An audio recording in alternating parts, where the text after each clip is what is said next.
नमस्कार, मी कल्पना. My world या चॅनलमध्ये आपलं स्वागत आहे. उन्हाळा सुरू होत आहे.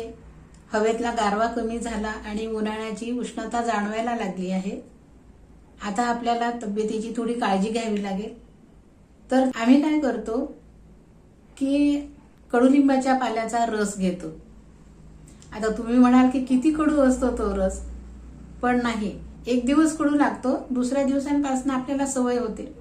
तर काय करायचं, कडुलिंबाचे पानं तोडून आणायची, स्वच्छ धुवायची आणि खलबत्त्यात कुटायची.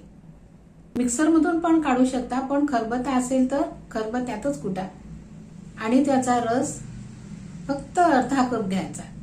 आम्ही गुढीपाडव्याच्या दिवसापासून तर रामनवमीपर्यंत असे 7 दिवस हा रस घेतो. म्हणजे काय होतं की ऊन लागणार नाही किंवा म्हणजे उष्णतेपासून आपला बचाव होतो. या रसाने आपली रोग प्रतिकारक शक्ती वाढते, स्किनसाठी चांगला असतो.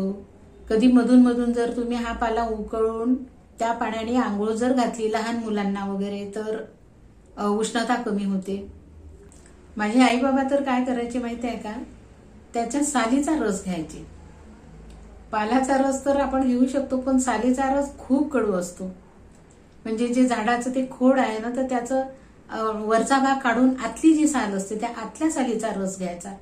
आतल्या सालीचा एवढा एवढा तुकडा आणायचे माझे बाबा आणि त्याचा रस घ्यायचे. आपण सालीचा तर नाही घेऊ शकणार, पण आपण पाल्याचा रस घेऊ शकतो. तर मग आता लागा तयारीला. तुमच्या एरियामध्ये कडुलिंबाचं झाड कुठे आहे हे आधी शोधावं लागेल आणि मग तुम्ही रस घेऊ शकता. तर आता गुढीपाडवा आला की सुरू करूया रस. ठणठणीत राहूया, उन्हाळ्यात सुद्धा तब्येत चांगली ठेवूया आपण आपली. तर अशा प्रकारे तब्येतीची काळजी घ्यायची आहे उन्हाळ्याची.